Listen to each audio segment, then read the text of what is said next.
I would like to begin by addressing the heinous attack on the United States Capitol. Like all Americans, I am outraged by the violence, lawlessness, and mayhem.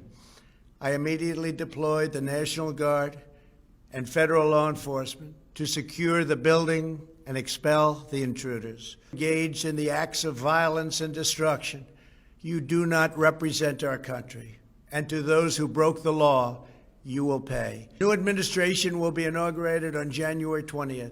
My focus now turns to ensuring a smooth, orderly, and seamless transition of power. This moment calls for healing and reconciliation.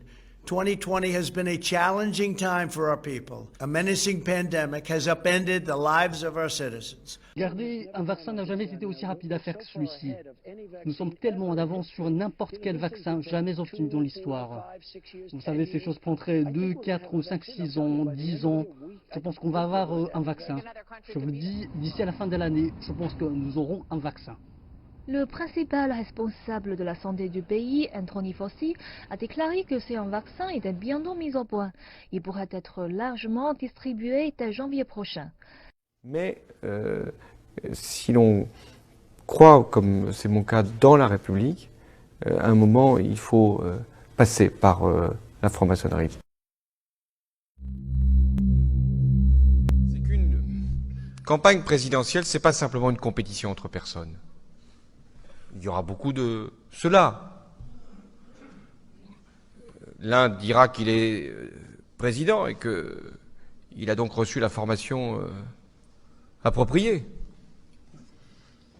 Il sera dit de l'autre qu'il n'a même pas été ministre. Comme si, quand je regarde la composition des gouvernements depuis 10 ans, je ne serais pas plus cruel. Je me dis que ma condition est quand même plus élevée, mais c'est à démontrer. Bien sûr que ce sera une compétition personnelle qui est capable, donne conviction, une sincérité suffisante pour entraîner le pays.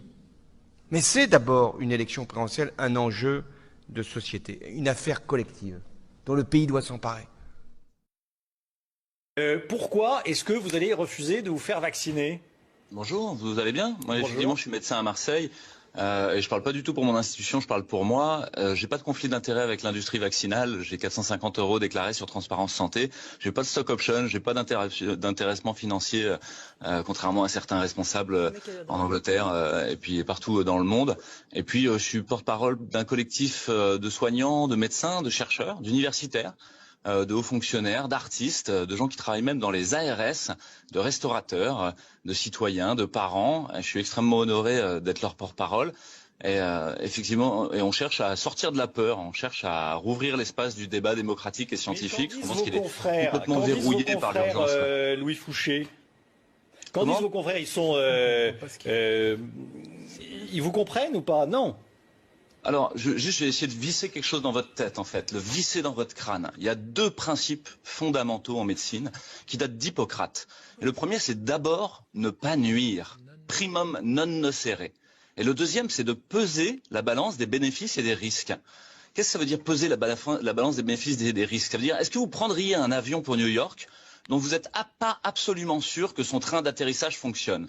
Ça, c'est le risque. Et puis, pour ce qui est du bénéfice, c'est est-ce que vous prendriez un avion pour New York s'il risque d'aller à Moscou ou Chicoutimi? Alors, sur quoi reposent vos connaissances sur cette injection d'ARN messager que vous appelez vaccin? En fait, pour le moment, sur de la propagande disruptive du gouvernement, des médias et de l'industrie pharmaceutique.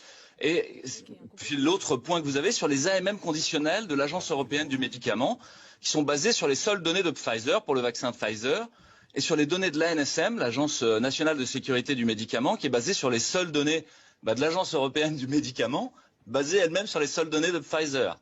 Pfizer, qui est cette entreprise philanthrope, bienfaitrice de l'humanité, désintéressée, qui a été condamnée à 2,3 milliards d'euros d'amende pour falsification de données, publicité mensongère et commission occulte en 2009. Qu'est-ce que ça veut dire commission occulte? Ça veut dire des valises de billets, de manière un peu imagée, pour des responsables, des dirigeants et des leaders d'opinion, qui a été condamné ces 10 dernières années à des millions d'euros d'amende pour les mêmes choses. Vos arguments, merci beaucoup.